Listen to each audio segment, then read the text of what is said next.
Gravy chicken కోసం ముందుగా చికెన్ని ఇలా హాట్ వాటర్లో వేసి పెట్టుకోవాలి. ముందుగా మసాలా రెడీ చేసుకోవాలి. మసాలా కోసం లవంగాలు, కాజు, ధనియాలు, కొంచెం జీలకర్ర, పచ్చి కొబ్బరిని ఇలా వేయించుకోవాలి. తర్వాత ఒక ఆనియన్, కొంచెం ఆయిల్ వేసుకొని వేయించుకోవాలి.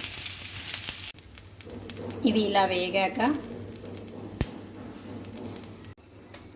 ముందుగా వేయించుకున్న వాటిలోకి వేసుకొని మిక్సీ పట్టుకోవాలి.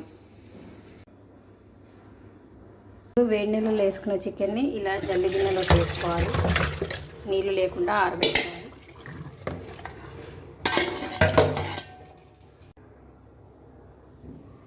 ఇప్పుడు కర్రీ కోసం 2 పావుల ఆయిల్,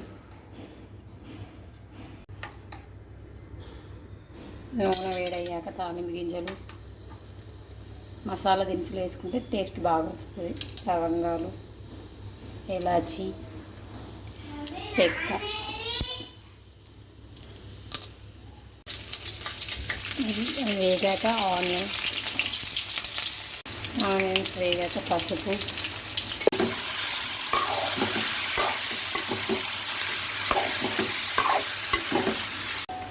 ఇప్పుడు మనం కడిగి పెట్టుకొని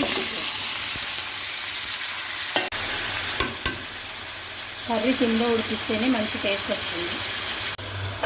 ఇలా మూత పెట్టుకొని ఒక 15 మినిట్స్ ఉడకనివ్వండి.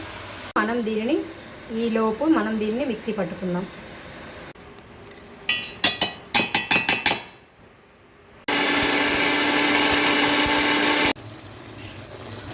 వాటర్ అంతా పోయేదాకా ఉడికించుకోవాలి. రుచికి సరిపడా సాల్ట్ వేసుకొని ఇప్పుడు అల్లం వేసుకోవాలి. అలా అయితే అడుగు అంటదు. ఒక స్పూను అల్లం వేసి కలుపుకోవాలి.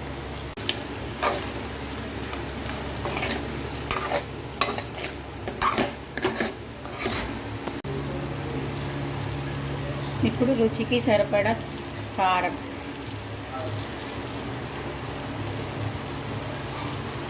కారం వేసుకున్నట్టు గ్రేవీ వేసుకోవాలి. మనం ముందుగా తయారు చేసి పెట్టుకున్నది. ఇలా కారం అంతా కలిసే వరకు కలుపుకోవాలి. ఇప్పుడు ఈ గ్రేవీని వేసుకోవాలి.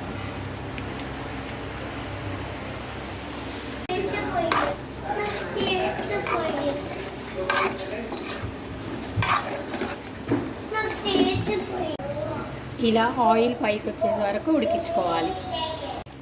చూడండి, ఆయిల్ అంతా పైకి వచ్చి గ్రేవీ ఎంత బాగా వచ్చిందో.